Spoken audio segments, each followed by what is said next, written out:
이제 밀실 기도를 이제 내일이면 마치는 거예요. 그런데 제가 두려운 거예요. 내가 나가서 하나님의 말씀하신 대로 내가 또 살아갈 수 있을까 하고 정말 그 밀실 기도를 마치고 또 성도들 앞에 서기가 너무너무 두려운 날이었어요. 근데 그때 어느 날 밀실 기도를 마치는 날 제목입니다. 내일이면 이제 기도를 마치고 나가야 이제는 사명을 새롭게 감당해야 되는데 과연 나는 잘할 수 있을까 하고 밖으로 나가 사람들을 만날 것을 두려워했어요. 그때 하나님께서 밀실 기도를 마치는 날 방언 통변을 통하여 알게 했어요. 그냥 제 입에서 막 방언을 하는데 내 그런 그 방언 글을 막 쓰는 거예요. 그래서 내가 이 방언 통해서 이 주신 말씀이 나가서 백성들에게 선포하라고 하시는 말씀인 줄 알았어요. 그런데 다 듣고 보니까 저한테 하는 말씀이었어요. 여러분도 성령님이 교회들에게 하시는 말씀을 듣고 적용할 수 있길 바랍니다. 하나님은 살아계십니다. 죽은 자의 하나님이 아니십니다. 믿음을 보여라. 그 믿음은 순종하고 순종의 결과는 열매다. 맹인이 되어 있는 백성들을 보고 주님은 우신다. 구원받은 줄 착각하지 말고 믿음이 있나 시험해보라. 첫사랑을 잃어버린 심령이여 맹인된 자여 왜 헛된 믿음을 추구하느냐.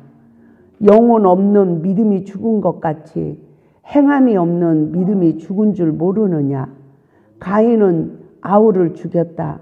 이 시대에 하나님의 일을 하는 자여 가인과 같이 하지 말고 화목한 가운데 함께 역사하는 주를 보라. 두세 명이 내 이름으로 모인 곳에 나도 함께 한다. 기도할 때, 봉사할 때, 모든 일에 하나님께 영광을 돌리는 자세로 하라. 분쟁과 시기와 다툼과 원망으로 행하는 일에 내가 곤비함이라. 육에 속하여 하나님께 영광도 돌리지 못하는 행위다. 하나님의 뜻을 알라. 믿고 순종하여 따르는 자는 양이니라. 화평 가운데 역사하시는 주를 보라. 헛된 믿음은 광야에서 이스라엘 백성들의 부르짖음과 같다. 광야에서 불순종으로 죽은 자가 많듯이 이 시대에 영적으로 죽은 자가 많으니라. 산 자 같으나 죽은 자로다. 부탁한다. 경고한다. 책망한다. 돌이켜라. 폐역한 길에서 두렵고 떨림으로 너희 구원을 이루라. 입만 무성한 나무 되지 말고 열매를 요구하시는 하나님의 뜻을 깨달으라. 회개하라. 때가 임박하였느니라. 이 시대는 아는 것으로 그치고 행하여 나의 뜻을 이루려 하지 않는다.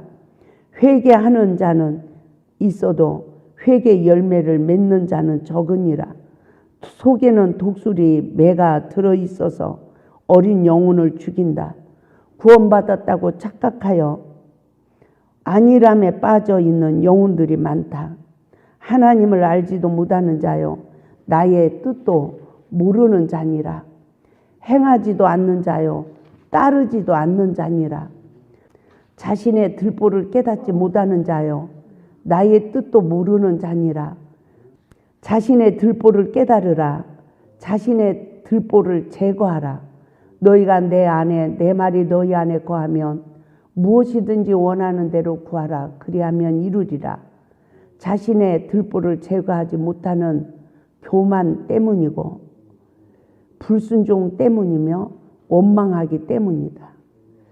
내 자신의 눈의 들보를 제거하지 못하는 이유는 교만, 불순종, 원망하기 때문이래요.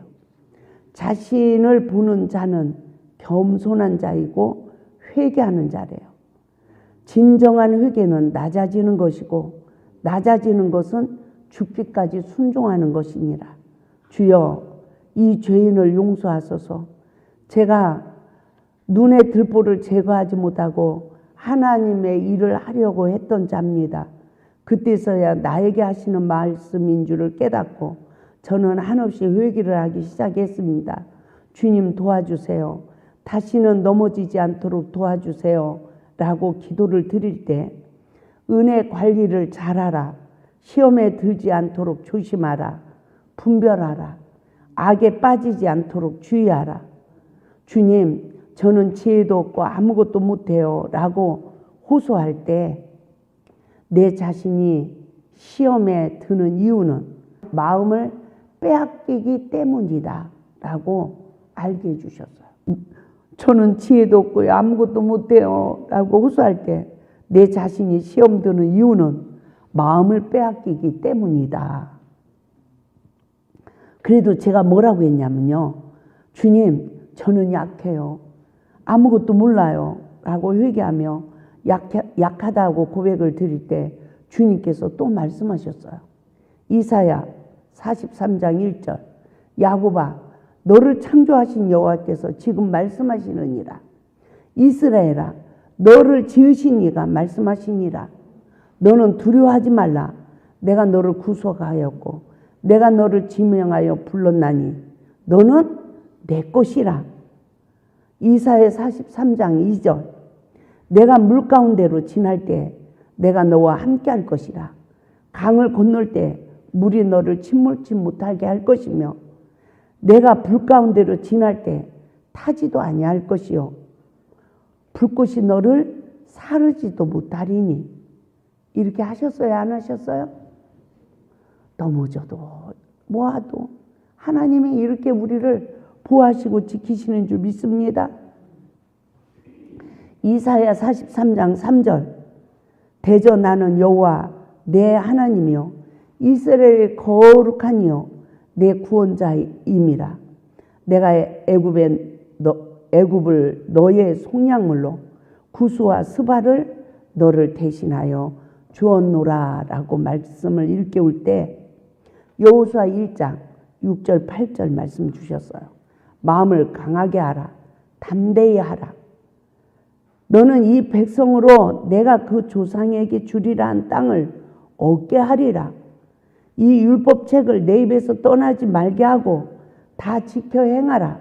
그리하면 내 길이 평탄하게 될 것이라. 내가 형통하리라. 그러니까 하나님이 이 첫사랑 회복 말씀으로 어디로 이끌어가는 거예요? 젖과 꿀이 가나안 땅으로 인도하는 사명을 감당할 때 너는 이 율법책을 내 입에서 떠나지 말게 하라는 거죠. 다 지켜 행하래요. 그리하면 내 길이 평탄하게 되고 내 길이 형통할 것이라고 말씀하고 있습니다. 그러시면서 지난 날을 기억하라. 더 약할 때 너는 나만 의지하고 따랐던 그 시간들을 기억하라. 예수 안에서 아무것도 모르고 나만 따랐던 그 시간들을 기억하라. 그러니까 우리가 아무것도 몰라도 누구만 의지하면 돼요? 주님만 의지해야 돼요. 아무것도 몰라도. 이 골짜기 아무것도 없었잖아. 예? 먹을 것도 없고 아무것도 없었잖아. 진짜 이 논에 여가 다랭이 논이어서 그 당시에는 돌미나리가 많더라고요. 그리고 달래가 많았어요. 손 그런 거 뜯어먹고 제가 그래도 또 어려서 산속에서 살아가지고 어떤 나무 잎 이런 거 먹는 거 알아요. 그런 거 뜯어서 먹고 무슨 뭐 양념이 뭐가 있어요. 마늘이 어디 있어. 된장 넣고 고추장 넣고 간장 넣으면 그냥 그만이지. 양념은 그거밖에 없었어. 그래도요 봐요. 밥 옛날에 보리쌀 섞인 눌린 보리쌀 섞인 그 정품이 그거였잖아요. 그걸 사다 먹었잖아. 근데 간장에다 된장 넣고 간장에다 파 썰어 넣고 고춧가루만 조금 넣어서요. 그걸로만 비벼 먹어도 그때는 밥이 한 그릇이 꿀떡 넘어갔어. 아유 참, 그땐 젊었잖아요. 예? 젊음이 얼마나 좋아요. 산을 막 뛰어다니고 그랬잖아요. 그래서 그 시간은 주님을 사랑할 게 두려움이 없었습니다. 이렇게 제가 이제 고백을 하는 거예요. 주님을 사랑할 게 환경도 두렵지 않았습니다. 주님을 사랑하였기에 그 무엇도 두렵지 않았습니다. 지금도 그때 성령께서 또 말씀하시는 거예요. 지금도 나를 사랑한다면 강하고 담대하라. 내가 너와 함께함이. 그때 또 저는 회개를 했습니다. 지금까지 잘못한 거 주님 두렵사오니 용서하여 주시고 이 불쌍한 죄인 인도하여 주소서. 이제는 주님을 사랑함으로 모든 것을 할 수 있습니다. 주님 동행하시고 늘 지켜주시고 분별하게 하시고 이기게 하시고 승리하게 도와주세요. 주여 저를 깨끗하게 해주세요. 아직도 회개하지 못한 것이 있다면 회개케 하소서라고 몸부림을 치며 회개하게 되었습니다. 그때 요한 1장 8절에서 9절 말씀으로 또 저에게 응답 주셨어요. 만일 우리가 죄가 없다고 말하면 스스로 속이고 또 진리가 우리 속에 있지 아니할 것이요. 만일 우리가 우리 죄를 자백하면 그는 미쁘시고 의로우사 우리 죄를 사하시며 우리를 모든 불의에서 깨끗하게 하실 것이요. 여기에서 나는 죄가 없어 이러면 자기 자신을 스스로 속이고 내 속에 진리가 있다 없다? 없다. 진리가 없으니까 내 죄를 못 보는 거예요. 그러니까 죄가 없다고 하는 거예요. 근데 진리가 내 안에 있으면 내 죄를 깨닫고 회개하게 되는 거죠. 그러면 어떻게 한대요? 죄를 자백하면 그는 미쁘시고 의로우사 우리 죄를 사하시며 우리를 모든 불의에서 깨끗하게 하신다는 거죠. 우리가 범죄를 할 때 빨리 회개하고 싶어도 또 회개가 되지 않을 때가 있대요. 그 시간은 하나님의 징계의 시간이라고 말씀하셨어요. 그때 빨리 하나님의 뜻대로 살기 위하여 순종하며 하나님 앞에 은혜와 긍휼을 바라는 기도를 드려야 하는데 내가 무릎을 꿇었어. 근데 하나님이 용서를 안 해줘. 그러면 어느 때는 3시간 무릎을 꿇고 있어도 하나님이 응답을 안 줄 때가 있어요. 그러면 그때는요 징계받는 거래요. 자녀들 벌 세우면 부모가 빨리 용서 안 해주고 두 손 들고 30분 동안 서 있어 이렇게 할 때 있잖아요. 그거와 똑같더라고요. 그러니까 기도가 안 돼도 뭐 하고 있어야 돼요? 무릎 꿇고 주여 용서해 주세요. 주여 용서해 주세요. 이러고 있어야 된다는 거예요.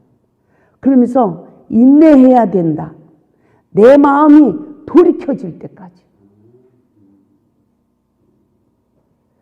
주의 율례와 법도를 지킬 수 있는 것은 법이 먼저가 아니라 내가 주님을 사랑함으로 주님의 율례와 법도를 지키고 이웃을 내 몸과 같이 사랑할 수 있는 은혜가 주어진다는 것입니다.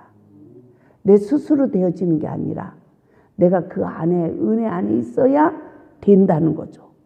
사랑이 회복되면 모든 것이 회복되고 어둠의 권세는 떠난다는 것을 깨닫게 되었습니다. 우리가 주님을 사랑할 때 모든 것을 할 수 있습니다. 그 첫사랑을 기억하고 하나님과 함께하면 모든 것을 할 수 있다라고 고백할 수 있기를 바랍니다. 아멘.